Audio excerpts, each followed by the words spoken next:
从这里望去，圣都城尽收眼底。你感觉如何？好是好，就是有点太冷了。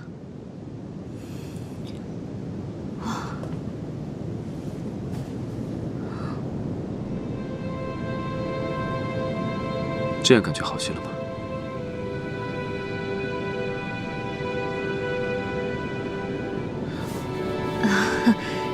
这样感觉有点过了。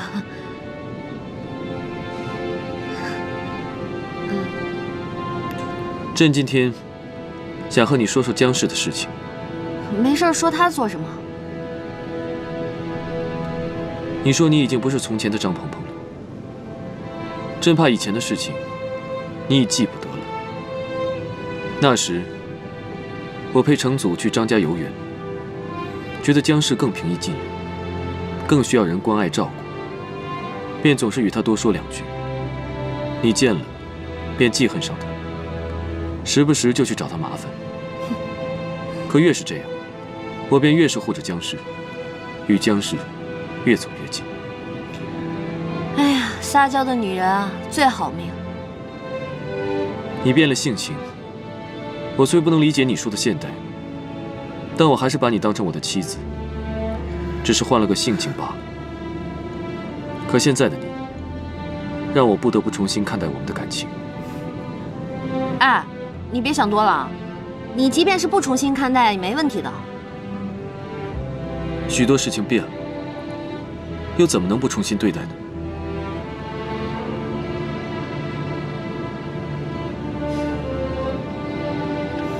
我渐渐发现，我对江氏一直以来都是怜惜。因为江北那件事情，赵王对江氏整日闹脾气，江氏积郁成疾，所以我才会将她接入宫中，也算是救下一条性命。你可理解我？那你到底是喜欢江氏呢，还是喜欢江氏呢？鹏鹏，你是真听不懂，还是在装糊涂？哎呀，我说皇上啊，我熬了5个通宵没睡觉给你绣荷包啊，我现在唯一的感觉就是困，我没有什么精力说一些你不爱听的话了。我想听，你但说无妨。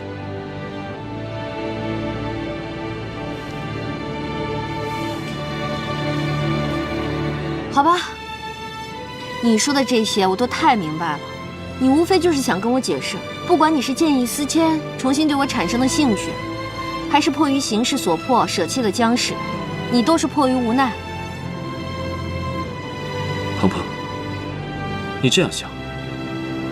唉，怪只怪，你从来没有在一个对的时间爱上过一个对的人。鹏鹏，你恨我，是吗？恨过。自从上次在江北大营你设计杀害我之后，我就恨上了你，对你恨之入骨，恨不得将你碎尸万段。但是现在我不了。其实我早已察觉，你知道了江北那件事是我出事的，但你又是如何看开的呢？对一个人还有希望，就会有恨，而我对你的恨早已消失殆尽了。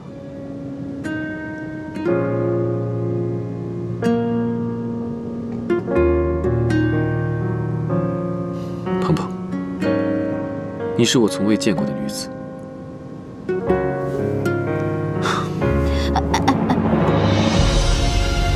我们打个赌，你敢吗？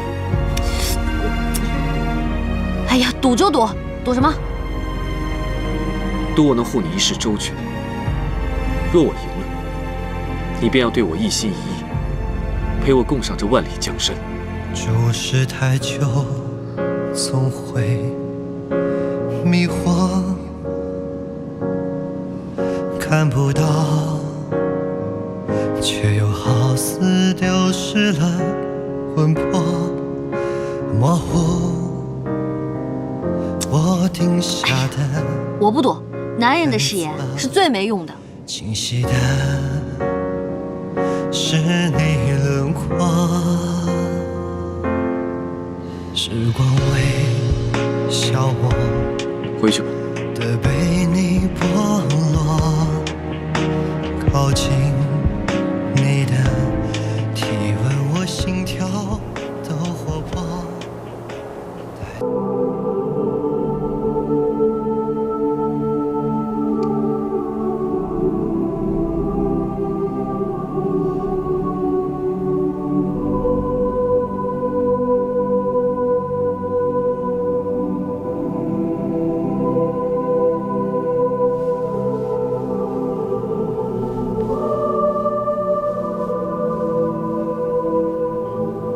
后宫中，只有皇上敢上皇后的床。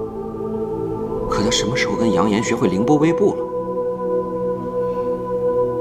皇上，你怎么来了？你快要临产了，我还是放心不下。虽说你曾把我的东西都搬了出去，可我人是活的，还不是想来就来。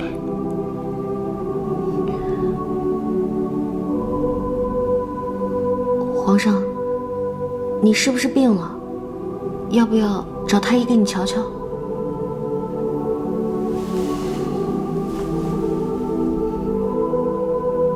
我只是想来看看你。你放心，我会把你的孩子生下来的。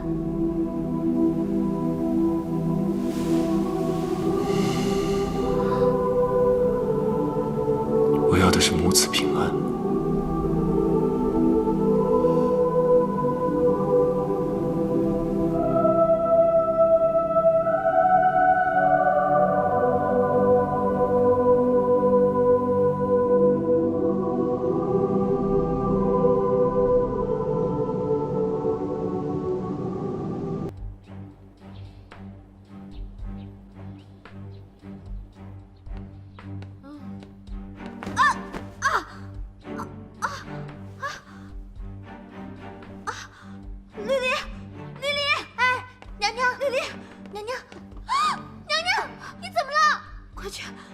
快把太医叫来！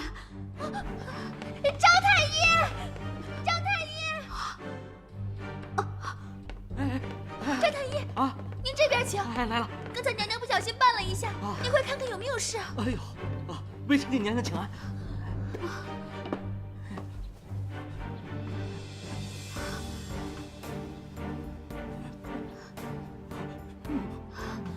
我今天不打你，快点！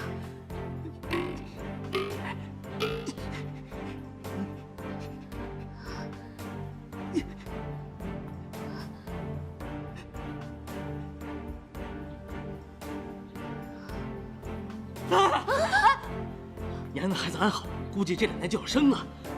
娘娘再让微臣给您看看吧。啊！看他们什么看？信不信我拍死你？别！哎，娘娘别！微臣告退，微臣告退。哎，告退。哎呀！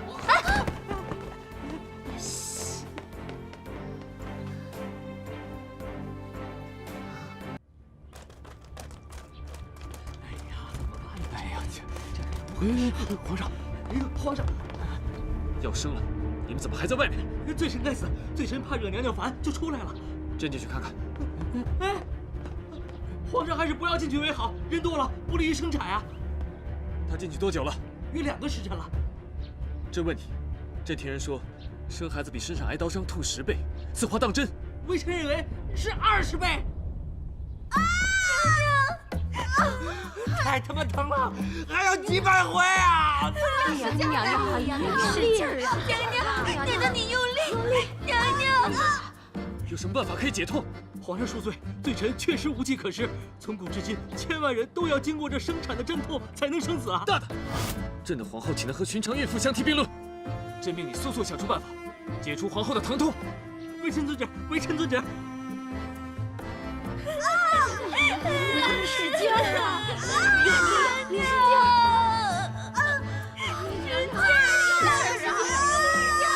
劲娘娘，哎呀，不够了，大血了，大血了！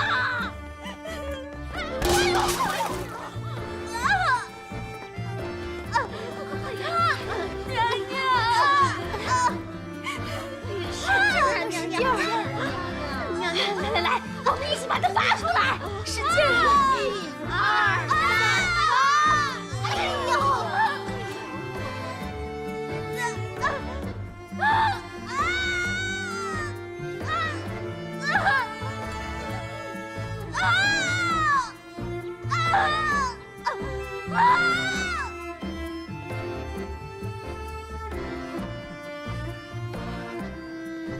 你们倒是想办法呀！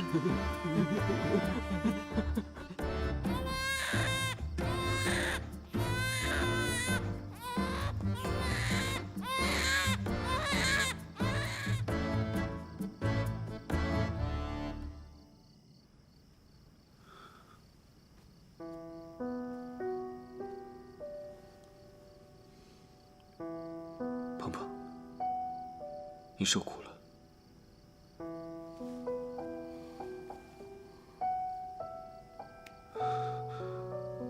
你生产的前一刻，屋子里没声了，令朕着实担心。都喊得没力气了，哪儿还喊得出声啊？生了皇子，你爱吃的那些孙，也算没白吃。生男生女，对我来说都一样，只要健康就好。你见孩子了吗？眉眼很像你。那我就放心了。要是眉眼像你，生出来还得带他去韩国整容。你这些胡言乱语，可千万别交给孩子。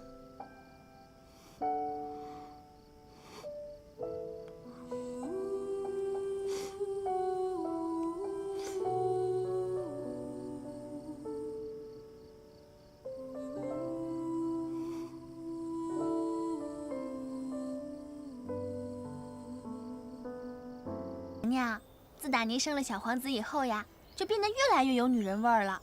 今日是小皇子的百日宴，您一定能成为万众瞩目的焦点。你行了啊，少跟我提什么女人味儿。我不过就是生了个孩子，我的心啊，还是个纯爷们儿。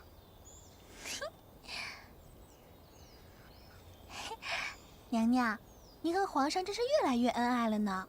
前一阵子刚送了一个荷包，今日又要送一个。这个荷包不是送皇上的，这是送九王的。啊！你为何要给九王殿下送荷包啊？宝贝儿，一个人想过上安稳的生活，总想着靠别人是万万行不通的。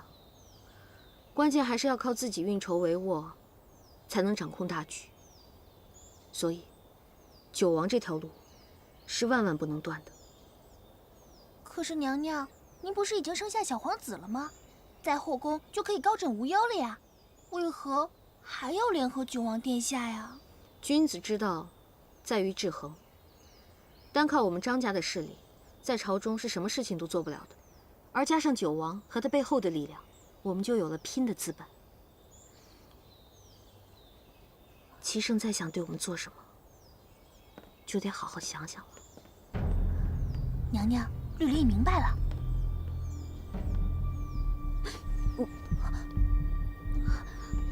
皇上吉祥！皇上吉祥！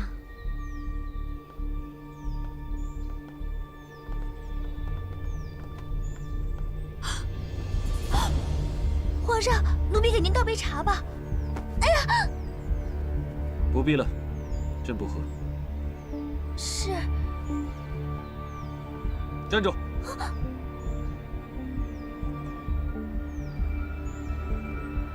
交出来！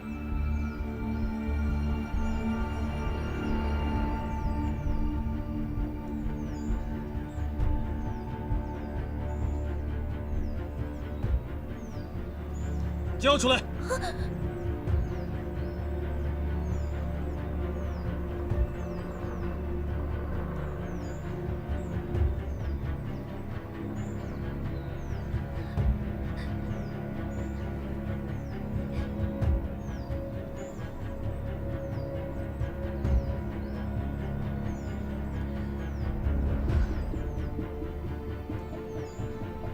下去吧。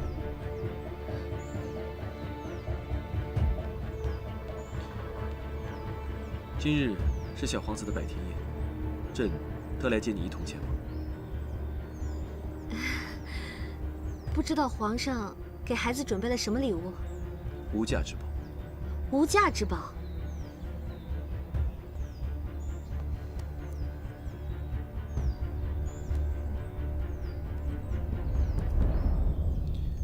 朕思前想后，觉得这个字甚好。啊？这是名字？这个是念景吗？都是做母亲的人了，为什么还是一点长进都没有？这个字念浩，齐浩，以后小皇子就叫齐浩。哦，起名这么大的事儿，你一个人就决定了啊？你去问问，谁认识这个字儿？只有你不认识罢了。你这样是让孩子输在起跑线上。老二，你可不能再像那断了线的风筝似的，一天到晚四处瞎混。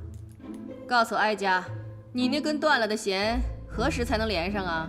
断了的弦该怎么连？我的情伤还未痊愈，不敢再谈情说爱了。皇祖母，希望您能谅解。你说你好好个孩子，怎么就为那么个狐妹子？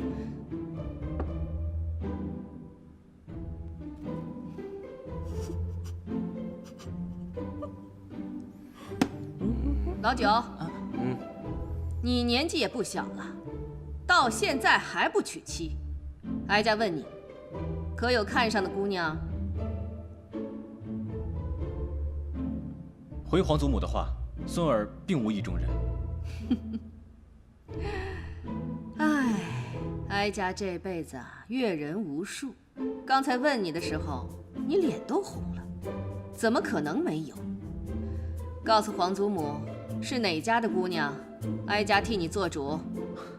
皇祖母，孙儿确实没有意中人，等有了，一定会让皇祖母先知晓。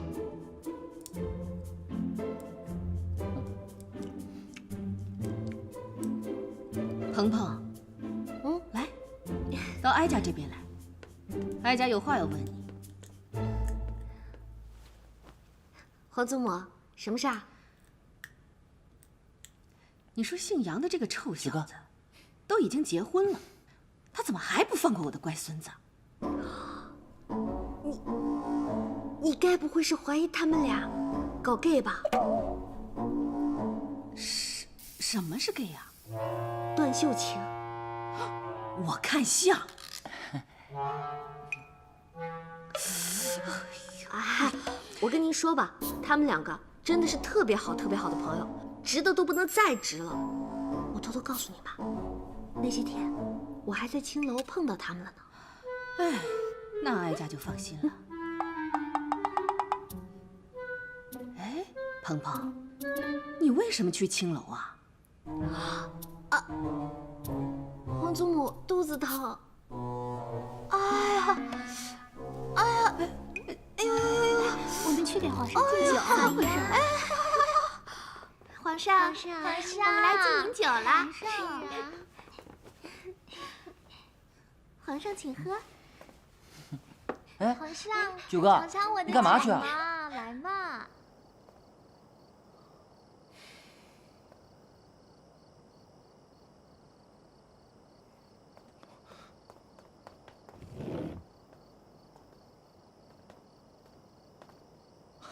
哟，九王，老地方，又见面了。是啊，好巧啊，这茅厕简直就是我们的福地呀。鹏鹏，这是我送给小皇子的礼物，我希望亲自交到你手上。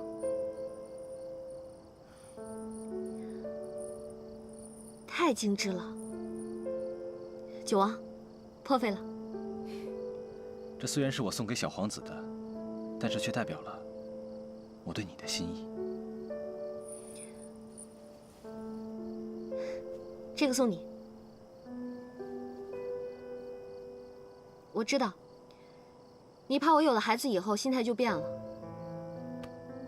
我只想让你知道，我不是一个心猿意马、朝三暮四的人。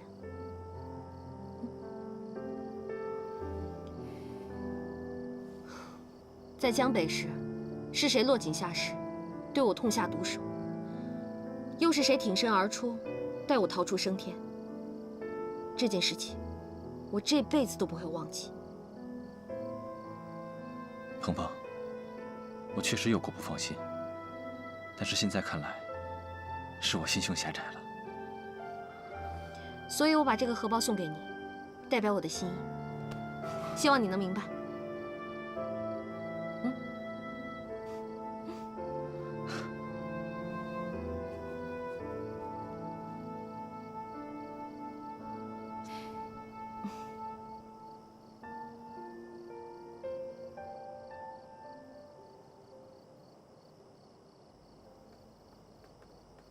娘娘，你怎么出去了就不回来了呀？皇上找了。咱们现在就回去。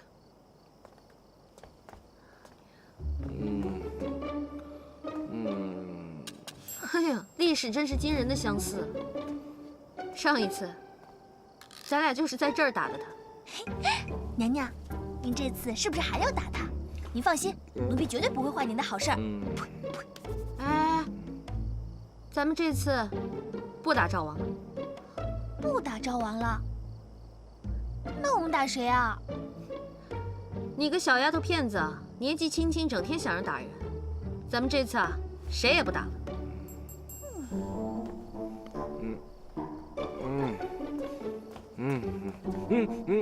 娘娘，娘娘，这次可别打我了。不打了，不打了。当真？那么今天我们只动口，不动手。我还有好多话想跟你说呢。坐。怎么了？这是又想僵尸了？今天皇祖母还提起你续弦的事儿呢。续弦续什么弦呀？我已经看破红尘了。不就是一个僵尸吗？啊，看把你给整的！再说了，你不是说你已经看破红尘了吗？为什么还拿这个酒瓶子灌自己啊？我没有拿酒瓶子灌自己，这只是一个摆设而已。我是觉得可惜呀。可惜什么？可惜呀，太可惜了！我那么英俊潇洒、高大威猛，又那么帅气的男人，居然看破了红尘，你让那些一般人怎么办呢？哎呦，怎么活呀？你还真是传说中的自恋狂魔呀！这正是我多年来的心头苦啊！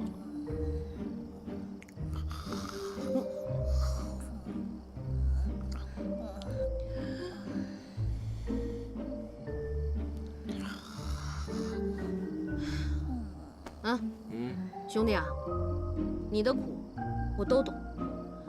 你现在是属于失恋的中期，嘴里不说，心里难受。咱们今天就把这些不痛快的事情都清清楚楚地说明白了，不就是一个臭娘们吗？你臭娘们儿！你这句臭娘们儿骂得太解恨了，你真是我的知心好姐姐呀！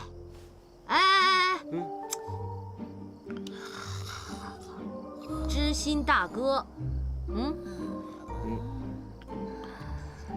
知心大哥，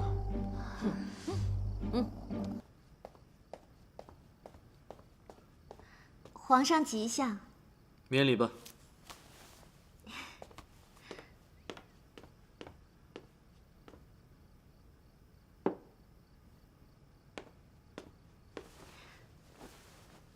粥是你熬的？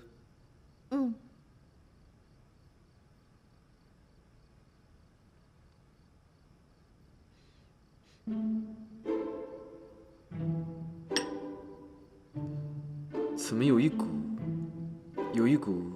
粑粑的味道。因为我在粥里面添加了皇上最喜欢吃的榴莲，所以有那么一点点粑粑的香味儿。哦，榴莲粥。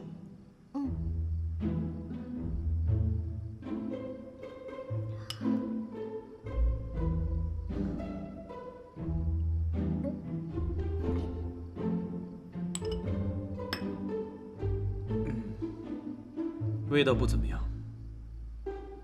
我熬的粥一定没有苏姑娘熬的粥让皇上称心了。你看到他了？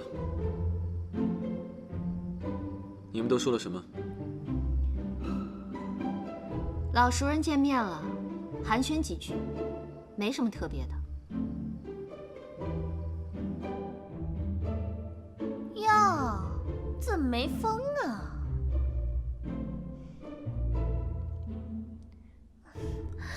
哟，皇上没给你吃饭呀？你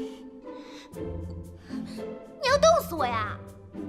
算了，去给我拿个帕子擦擦手。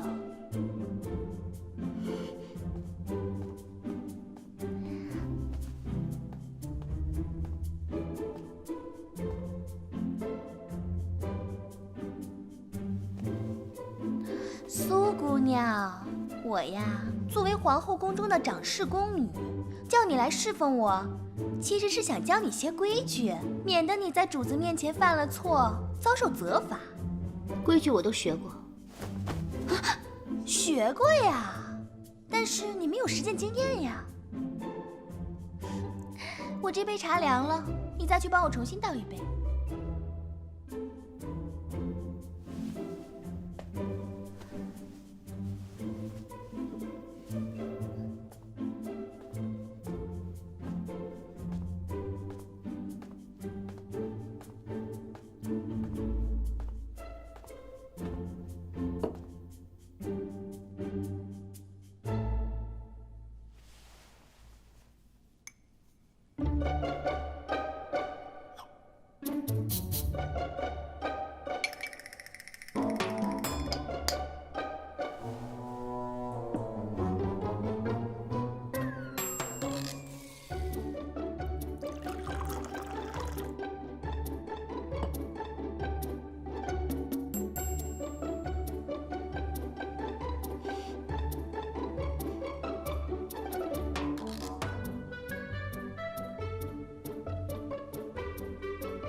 请用茶。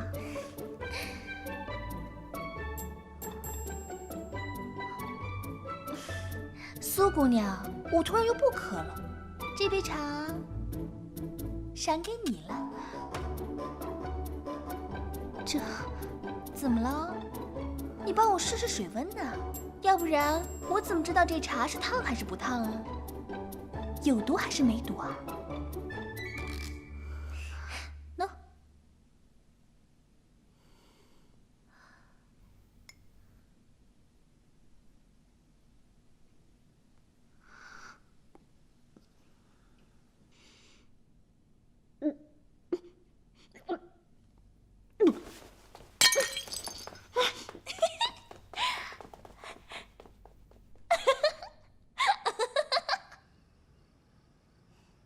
你在这里见到苏姑娘，就没有什么想说的？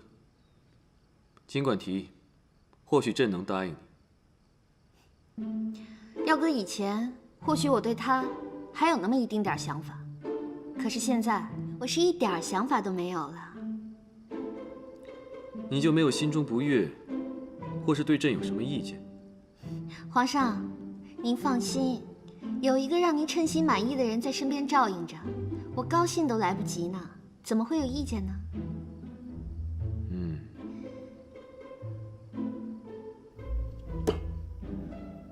我倒是想有意见，可我要是说出来，他还不得杀了我呀？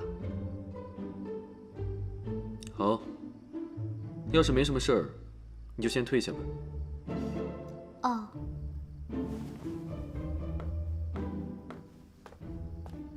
臣妾告退。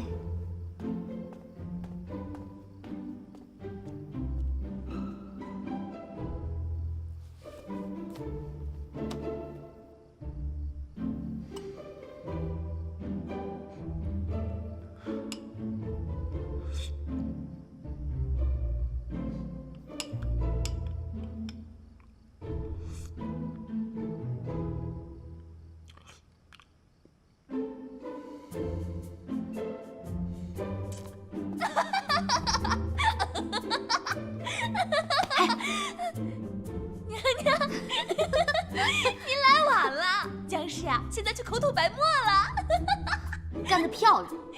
刚才我在齐胜那儿装了半天孙子，受够了窝囊气，你总算是替我出了这口恶气了。但是娘娘，你以前不是跟江氏挺亲热的吗？我以前对他那叫怜香惜玉，现在我可不想忍了。娘娘，吃水果。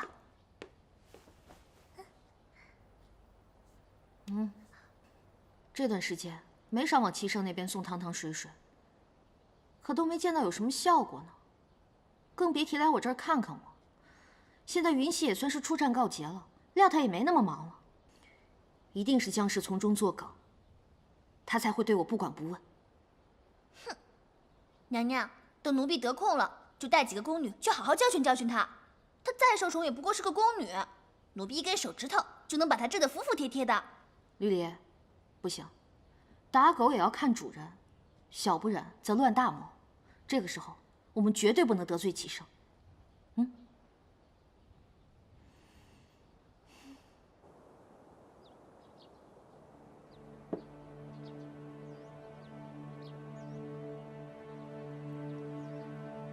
皇上能来看哀家，哀家还是满心欢喜的。可是皇上从坐到这儿就愁眉不展，云溪不是告捷了吗？孙儿并非因为政务之事心烦，孙儿只是渐渐觉得，与皇后之间越来越冷淡，越来越疏远。即便她不再与朕顶撞，可朕依旧觉得心有不安。皇上是不是多虑了？哀家听说，鹏鹏这是学会容忍了。他不需要容忍，他只要做好他自己就好。他现在这个样子，朕看得出并非真心实意。圣儿是怎么看出来的？祖母，孙儿虽然对感情愚钝，可总归还是知道，一个女人在看到她情感上的竞争者时，会产生嫉妒。可皇后在看到江氏之后，却十分大度。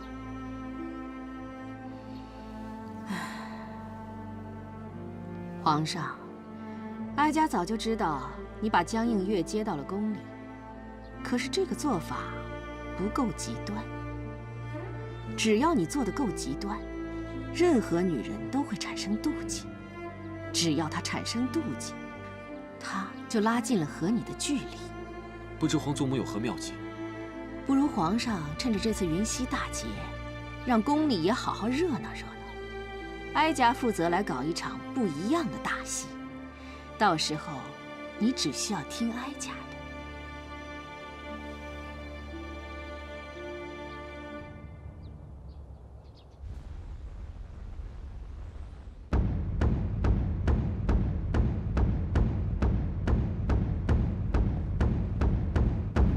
下面请欣赏舞蹈《千手孔雀》。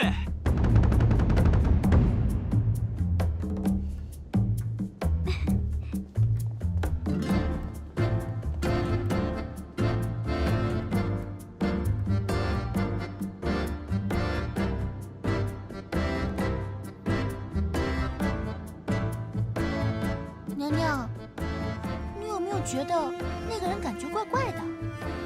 那个人是你的未婚夫。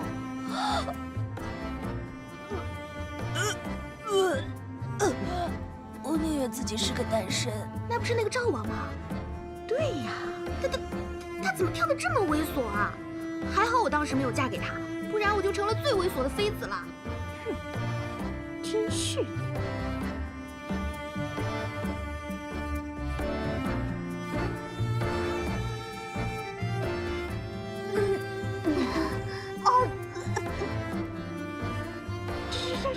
这不是那个狐狸精吗？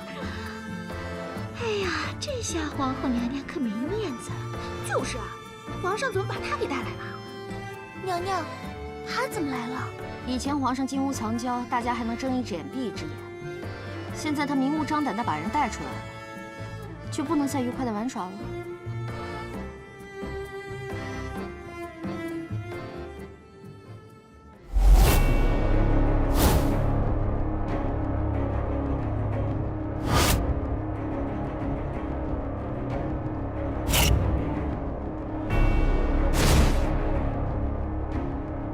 皇上吉祥。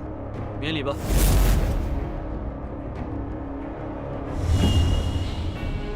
今日我想和大家郑重介绍，这是苏小柔，希望大家以后要对她多多关照。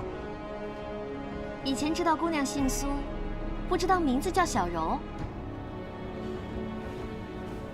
小柔给太皇太后请安，给皇后娘娘请安。起来吧。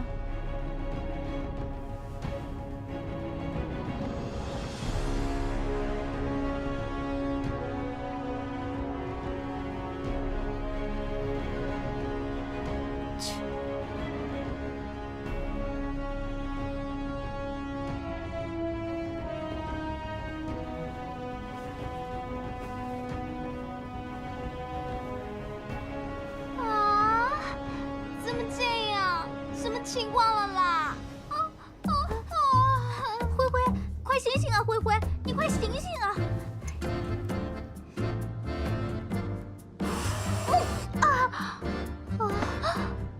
怎么伦家晕倒了？你还在吐伦家了啦？伦家花了2个4天的裸妆。别哭了。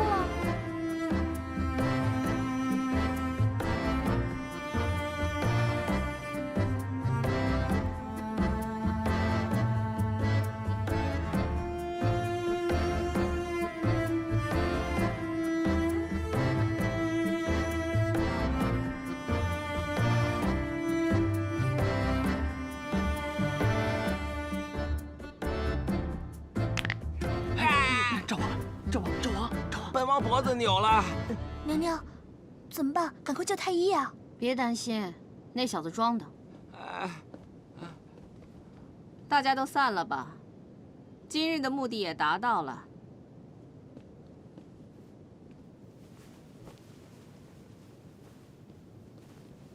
恭送太皇太后。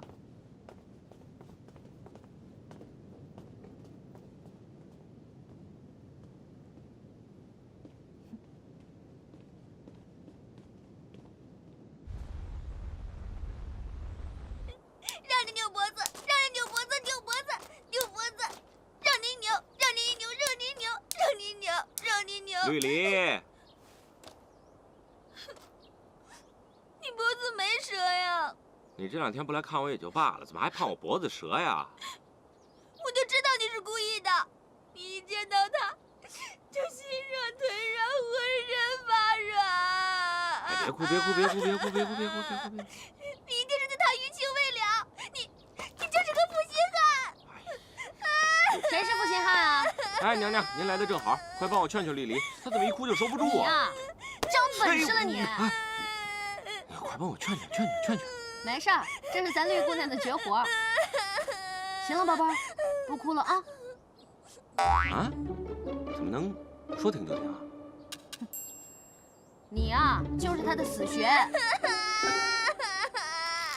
乖啊，宝贝儿，不哭了啊！我跟赵王进屋说会儿话，你在这独自悲伤会儿，嗯？走吧。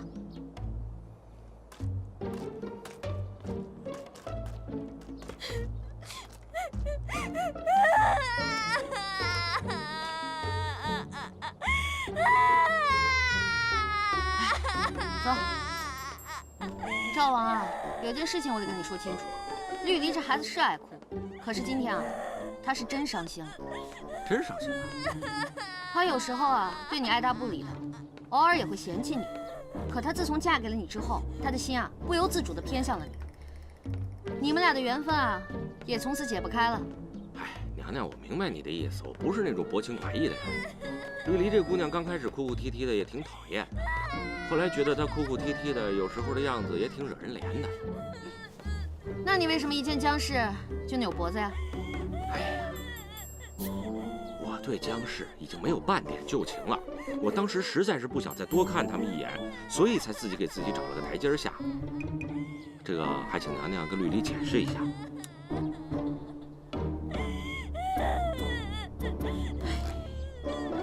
绿篱那儿你就放心吧，她也不是不懂事的丫头，我帮你劝劝。谢谢娘娘。这次来呢，我是要提醒一下娘娘，毕竟我和娘娘是在同一个阵营的。不能眼看着娘娘吃亏啊！这次皇上把姜氏带到了众人面前，娘娘您可千万不能乱了阵脚，记住我的话，2条腿走路。我会把握分寸，只是齐胜这次让姜氏正式跟大家见面了，也就等于挑明了有一天会让姜氏取代了我。哎，娘娘，这里面的事情我最清楚了。皇上他自幼丧母，缺乏关爱，面对姜氏这样的女人，哎，他是没有抵抗力的。再说了，他们在一起，完全就是习惯了对方，并不见得就是爱情。可是我也往皇上那儿送了不少粥啊！哎，我跟他说话的时候都是尽量细声细语的，也没什么效果呀。怎么没效果？皇上是故意在气你啊！他气我干嘛呀？故意气你是因为喜欢你、爱你啊！你这个女人怎么连这点都看不出来啊？他喜欢我？这么大反应干嘛？喜欢你啊！哎呦，哼！哎，他喜欢我不是不可以哈。要是能利用好这一点，促成了我们的大事儿，那就更好了。这就对了。就算事儿不成啊，我在他心里也能留个好印象。他念着我的好，也许还能保我一条小命。这才是你说的2条腿走路啊！2条腿走路。对了。现在啊，首当其冲的就是挽回齐胜的心。好，这件事情我要好好想一想，你先回吧。哎，这个绿篱的哭功简直是一流啊！那本王就先告辞了。哎，错了，来的时候扭的是这边。啊，这边，走吧。好。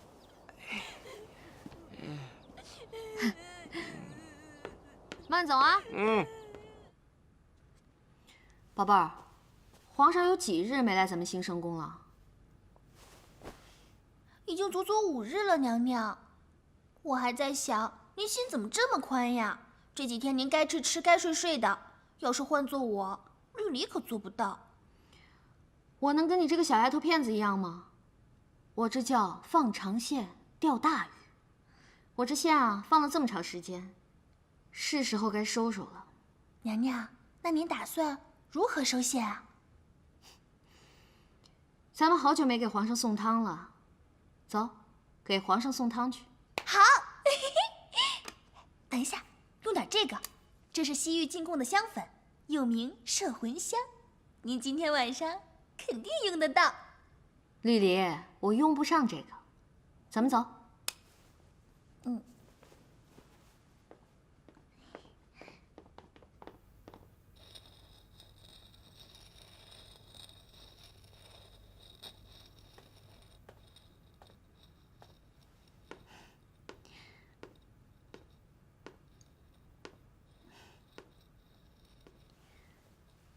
皇上好辛苦啊，我给你端来了你最爱吃的榴莲汤。小柔，你下去吧，我和皇上有话要说。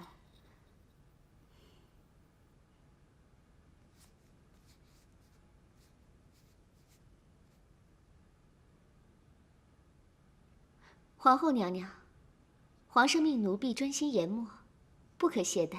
不就是研墨吗？难道离了一头驴，就转不动墨了？奴婢的意思是，毕竟是奴婢早晚在皇上身边伺候着，更加明白皇上的需要。所以我这不是来了吗？从现在开始，我一把屎一把尿的照顾皇上。你下去吧。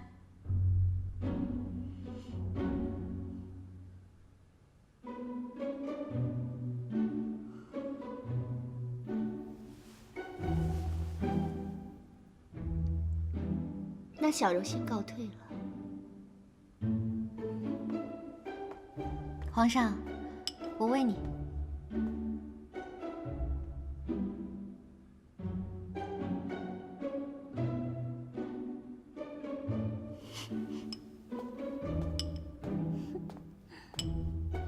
皇后把朕的婢女都轰走了，皇后真的能伺候朕吗？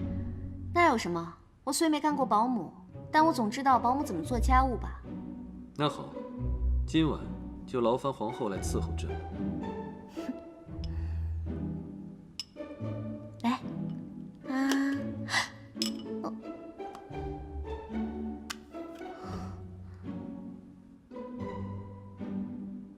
这是何物？是啊，这是何物？速速扔了吧。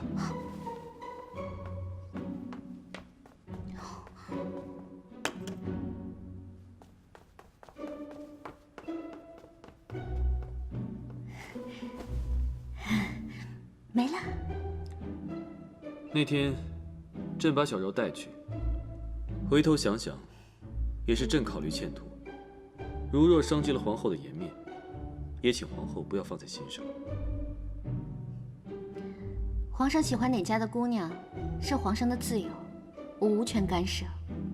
皇上您开心就好。哦，是吗？皇后就不会有那么一些些醋意吗？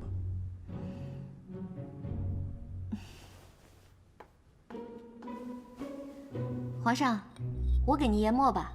你喜欢稀的还喜欢稠的？稀的稠的。嗯，你要熬粥吗？啊！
娘娘，你醒啦？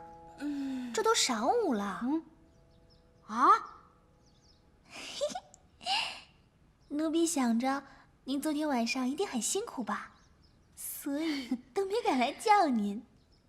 黄毛丫头，脑子里都是毛片儿。皇上呢？皇上去上早朝了，这会儿应该要回来了。赶紧伺候我更衣。是。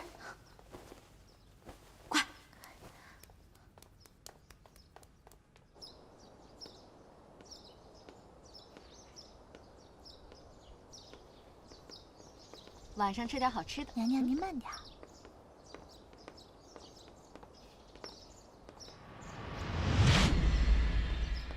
皇后娘娘，敢问以色侍君，焉能长久？等什么时候妹妹也能以色侍君了，再来和我探讨长久不长久的问题吧。您真是太厉害了。其实昨天晚上什么事儿都没发生。啊？莫非是我给您准备的摄魂香失效了？香你妹啊！昨天晚上我这张脸都被你丢尽了。娘娘，反正现在都已经生米煮成熟饭了，宫里上下都知道您昨天晚上侍寝了，您呀就别不好意思啦。以后咱们在人前人后可就更硬气了。啊？都知道了。你们听说了吗？今天宫里啊，可是出了最大的花园消息。宫中哦，上上下下、男男女女、老老少少，还有谁不知道的？皇妃，你还不知道吗？我怎么会不知道啊？无非是昨晚皇后娘娘夜宿大明宫，皇上今日起晚了，误了早朝，这有什么大惊小怪的？此事非同小可啊！以前皇后娘娘和皇上是面和心不和，唉，可如今呢，就表里如一了。帝后和睦，这是好事。终于有人可以治治那个名不正言不顺的狐狸精了，你们就别嚼舌根子了。难道我们3天2头来此处，不就是为了嚼舌根吗？嗑你的瓜子儿吧！明白了，我们来这儿啊，就是为了嗑瓜子儿的。那我以后啊，就做一个嗑瓜子儿的安安静静的美女子，再也不用多嘴了。来，我们一起嗑瓜子儿吧！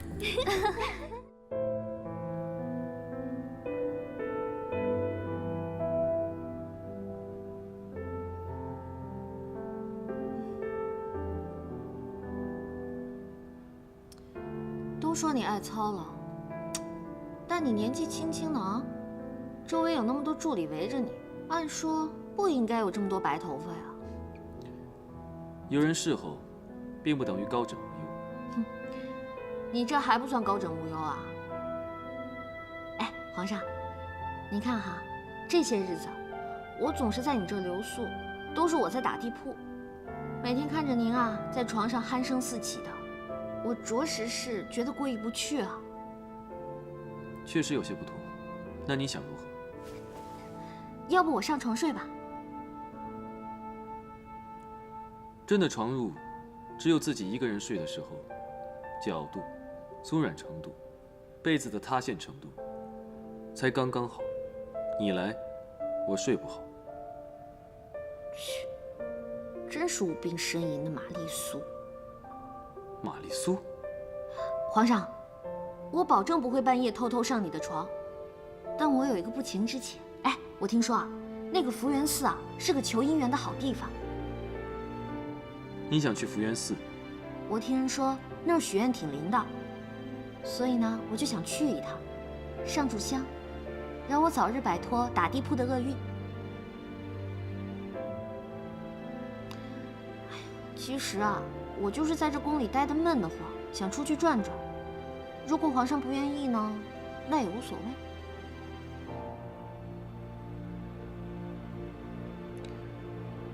容朕考虑考虑。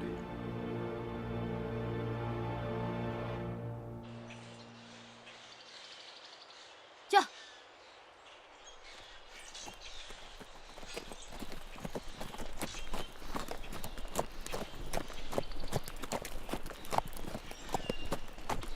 这一大早还没睡醒呢，就把人家叫起来，带我来这么个荒郊野岭的地方，该不会是要毁尸灭迹吧？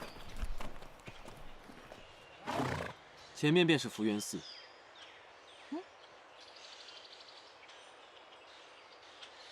寺呢？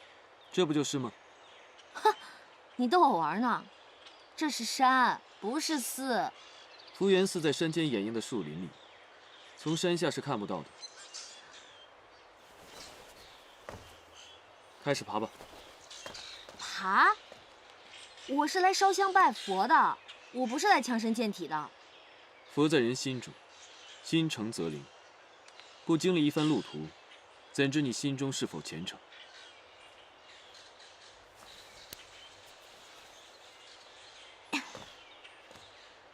爬，我爬还不行吗？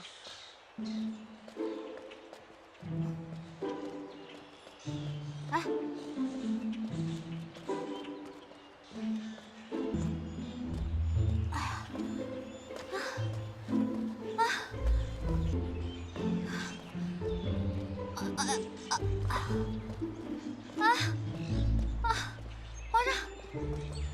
皇上，你体力太好了，我都已经走不动了。在这里稍作休息吧。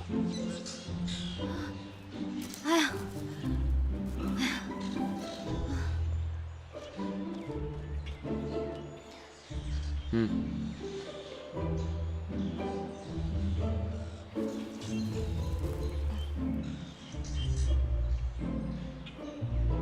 皇上，您为什么突然同意来这儿了？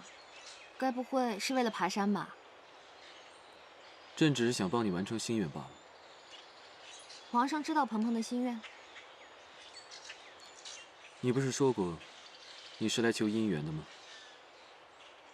啊，我是说过，那晚留宿大明宫后，小柔曾提醒我不要以色侍君。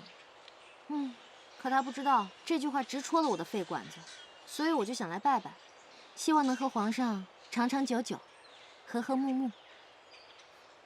你果真如此想的？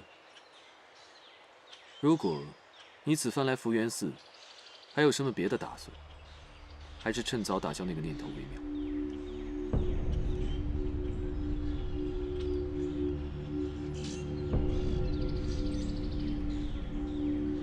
难道他知道了什么？我哪有什么念头啊？我只想做一只小小鸟，但我并不想飞。我只求待在一个金丝笼里，不劳而获，免受风雨之苦。你并非小小鸟，你是与朕并肩看天下的皇后。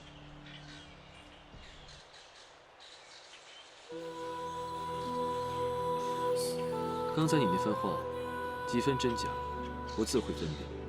近来你总是提及江氏，包括你对她的态度，已说明你有了从前的善妒。啊，我一点都不嫉妒。善妒、善变，甚至虚荣、蛮横，你从前失去的，我都会慢慢给你找回来。我会容你、纵你、宠你、爱你，直到你愿意牵着我的手，与我并肩而立。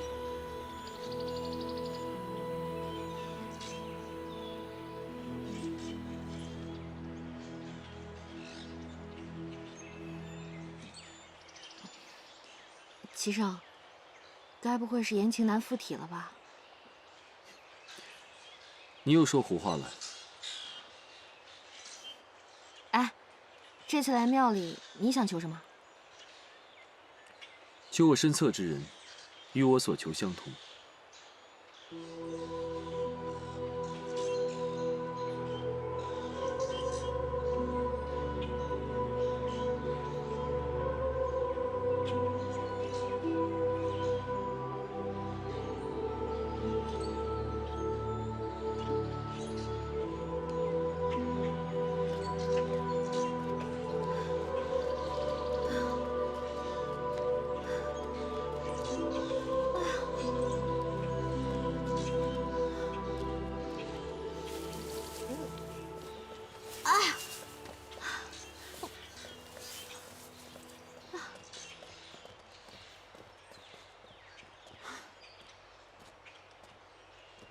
真乃曲径通幽处啊！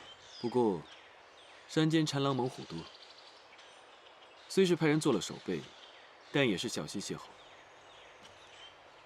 这种香火旺盛的地方是不会有豺狼猛虎的，皇上你就别担心了。豺狼猛虎不可怕，只怕有些闲杂人等，比豺狼猛虎更要人命。皇上，您说这是哪的话？如果您觉得不放心，咱们现在就回去。不必了，你只要选对了该选的路，就不会遇见豺狼猛虎。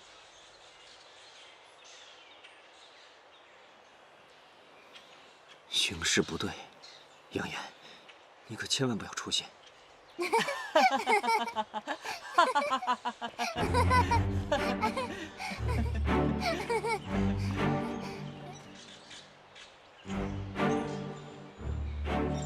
完蛋了 ，Game over 了。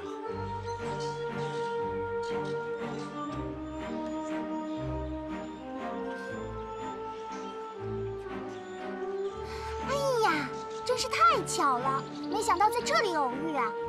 灵儿给皇上和皇后娘娘请安啦。哎，我这个妹妹演技太过了，免礼吧。娘娘，都说福源寺里面有一片荷塘，是必赏之景，要不咱们也去看看吧？啊，这，哎呀，走吧走吧，走。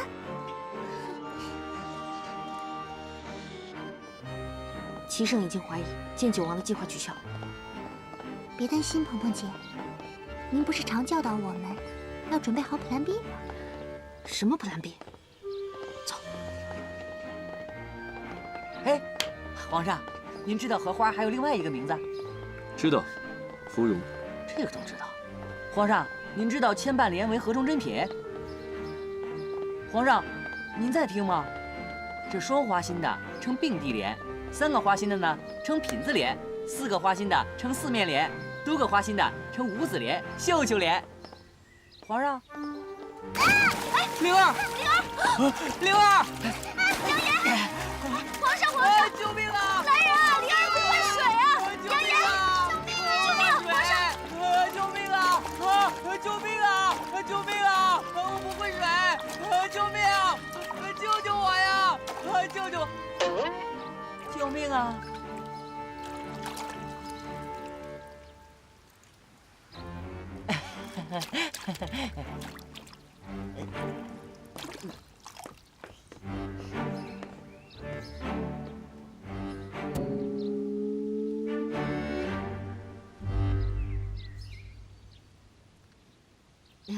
我陪他去换衣服。走。皇上，这水好浅呐。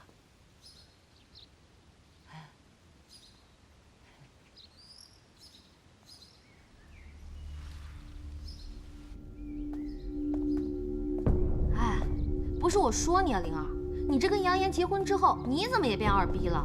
我都跟你说了，今天不适合见九王，你说你还……哎呀，姐姐，您就放心吧，灵儿这个计策绝对不会有人怀疑的。我假装落水，然后再拉您陪我一起换衣服，怎么会有人怀疑呢？再说了，您不是教过我们 Plan B 不行，我们还有 Plan C 呀。你假装落水也敢称作是计谋？你这是简单粗暴。行了，不跟你说了，这个九王今天是万万见不得。为何见不得？这也行？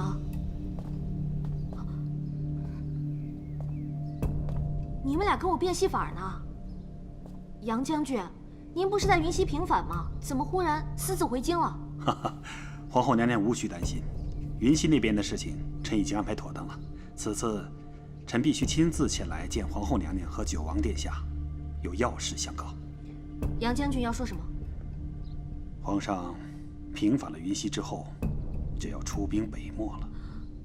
出兵北漠？届时齐胜定将亲自出征。这就意味着，北漠出征时，正是我们下手的好时机，我们的机会指日可待了。这么快？怎么，娘娘不希望我们的机会快点到来吗？啊，不是，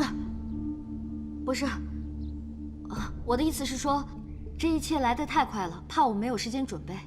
娘娘尽管放心，一切交由我来安排，娘娘只要坚定地站在我们这边就可。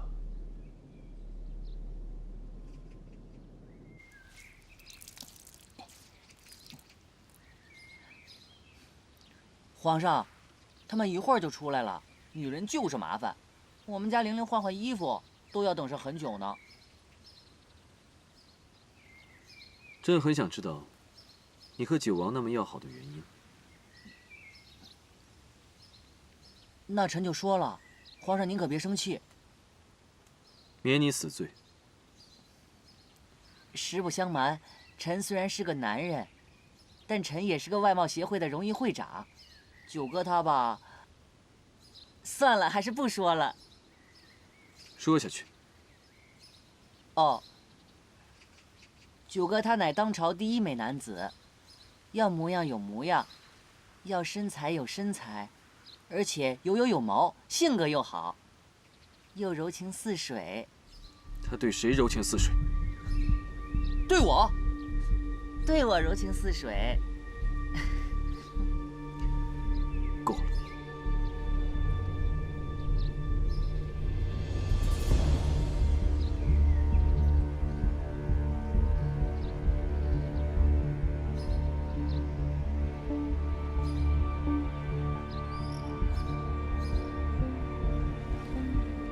这段时间想要见鹏鹏一面，着实很难呐。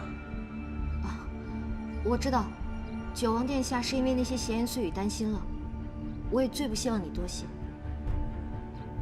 我是不会听信那些小人之言的，只是一想到自己心心念念的人却和别人朝夕相处，心里很不自在。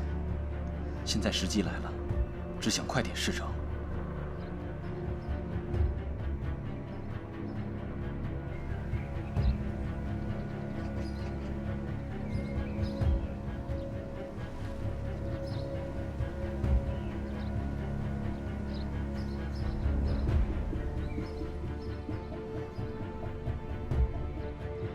你的用意无非就是让我相信组织，依靠组织，不要动摇嘛。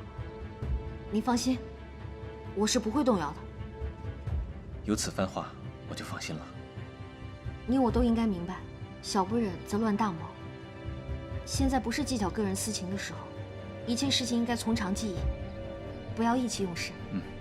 此番话，鹏鹏也要谨记在心。